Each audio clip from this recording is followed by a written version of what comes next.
Right, so now we're going to have a look at creating our own artist copy.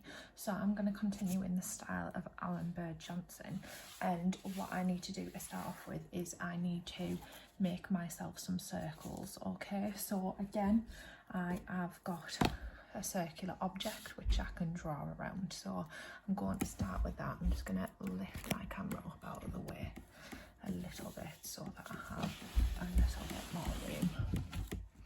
Right, so you can see I've got some pictures of butterflies here to help me along as well. So I've got my circular object. I'm going to place that around about the middle. I'm going to use the inside and the outside.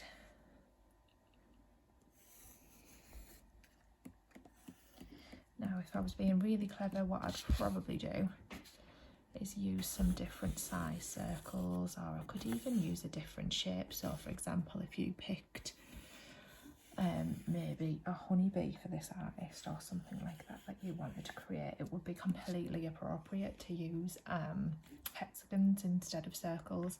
But just because it's a demo and I don't want to take up too much of your time, I would rather you be getting on, I'm just going to do circles because it's nice and easy. But don't forget, if you're drawing any other shapes, any other designs or anything like that, circular objects for round areas, use lines.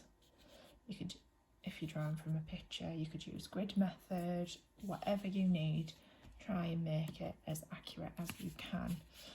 So what I'm going to do is I'm just going to add in some sort of small little bits. I'm not going to do full circles for these ones.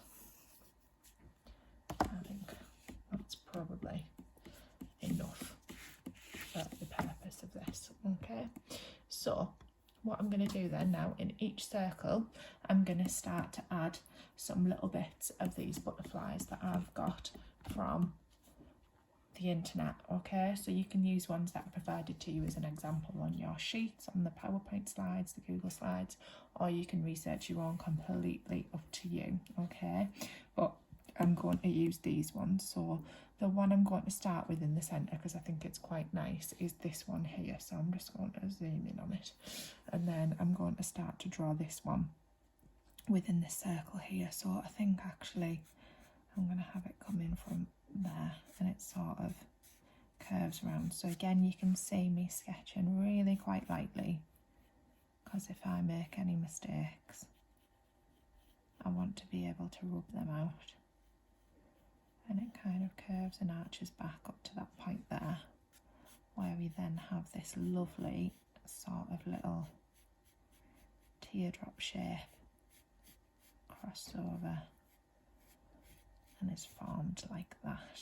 And then we've got the back one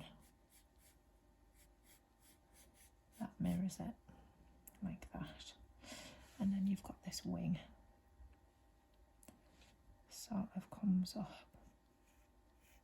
drops down and curves back at an angle, and then it almost just invisibly joins in with the other wing, because then we've got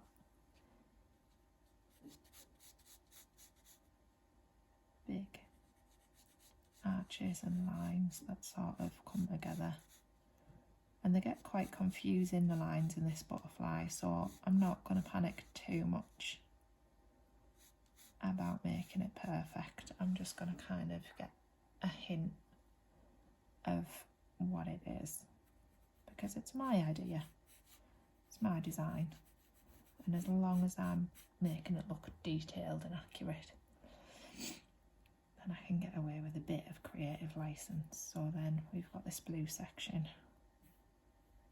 so sketch that out, and then again we've got some more lines that arch downward like that, and then we've got this lovely pattern that comes along the top, where you've got like almost angles, pointy angles pointing up.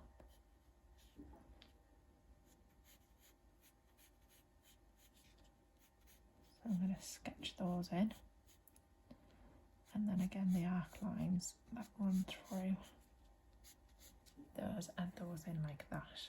Okay, and then we've kind of got a little dot underneath there on that patterning. Then underneath that it kind of goes like a little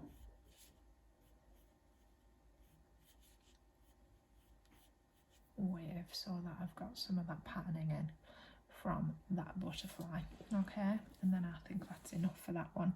So then I need to choose a different section to put in on a different part of my image. So I quite like the circles in this here, and actually I quite like the chrysalis in the different parts as well.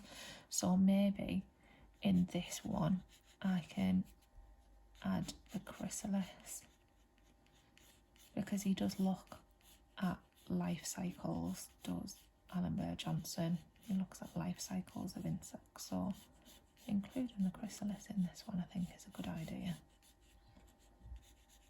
So again, just lightly sketching out the shapes I see, where I see the lines come, before I then start including in little bits of detail that'll help me when I'm shading, to know where to put things, where to colour dark and where to colour lighter, and what kind of detail I need to add. And I suppose I could even include as well in that some of this chrysalis that has opened over here, because I've got a little bit of space to fill, and he wouldn't always have like a full image on his work, so I feel quite good about having a random little part of a butterfly included in that space, and it looking a bit strange, like maybe you wouldn't even know what it was.